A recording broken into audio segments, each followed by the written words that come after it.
Praise the lord. షాలోమ్. ప్రభు పేరిట మీ అందరికీ శుభం కలుగునుగాక. భయము ఎంత మందిని ఈరోజు భయం తరుముతుంది.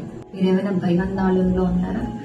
భయము అనేది మనిషిని ఎంత కృంగదీయాలో అంత కృంగదీస్తుంది. అన్ని క్షేమాలు ఉన్నప్పటికీ కూడా భయము మనిషిని తరమటం అన్నది ఒక శాపం వంటిది. నీతిమంతులు సింహము వలె ధైర్యంగా ఉంటారంట. నీతిమంతులు సింహం వలె ధైర్యంగా ఉన్నప్పుడు మరి భయం ఎక్కడి నుంచి వస్తుంది అంటే, అపవాది నీవు నీతిమంతుడు కాదు అని ఈ చెవులో ఏమైనా చెప్తున్నట్టుందేమో. అయితే ఈరోజు ప్రభు చెప్తున్నాడు భయపడద్దు అని. 365 సార్లు కాదండి, 366 సార్లు దేవుడు ఏమని చెప్పాడంటే బైబిల్లో, భయపడద్దు అని.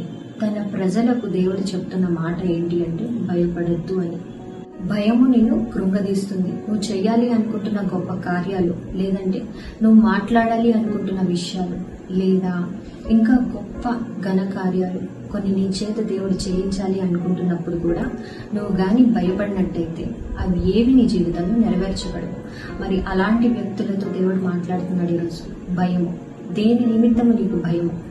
భయము నీ ఫైనాన్షియల్ ఇష్యూస్ గురించి కావచ్చు, నీ ఆరోగ్యం గురించి కావచ్చు, లేదా నీ పిల్లల గురించి, నీ భార్య గురించి, నీ కుటుంబ సభ్యుల గురించి, ఇలా అనేకమైన విషయాలు నిన్ను భయాందోళనకి గురి చేస్తున్నాయేమో. కానీ ప్రభు ఈరోజు చెప్తున్నారు భయపడద్దు, భయపడద్దు అనేసి.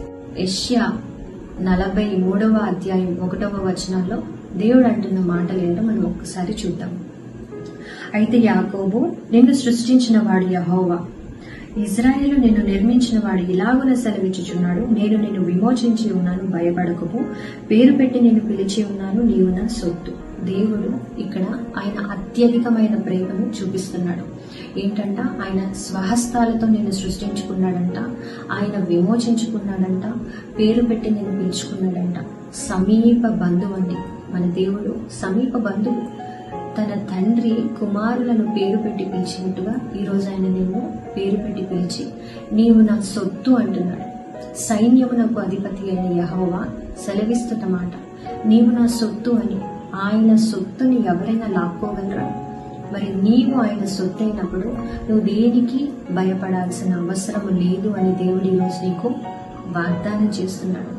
భయం అవసరం లేదు, దిగులు అవసరం లేదు నీకు. రక్షణకర్తగా ఆయన నీ ప్రతి కార్యమును సఫలము చేయడానికి సిద్ధంగా ఉన్నాడు. నువ్వు భయపడాల్సిన అవసరం లేదు అని ప్రభు ఈరోజు నీకు వాగ్దానం చేస్తున్నాడు. దేవుడు నిన్ను, నీ కుటుంబాన్ని దీవించును గాక.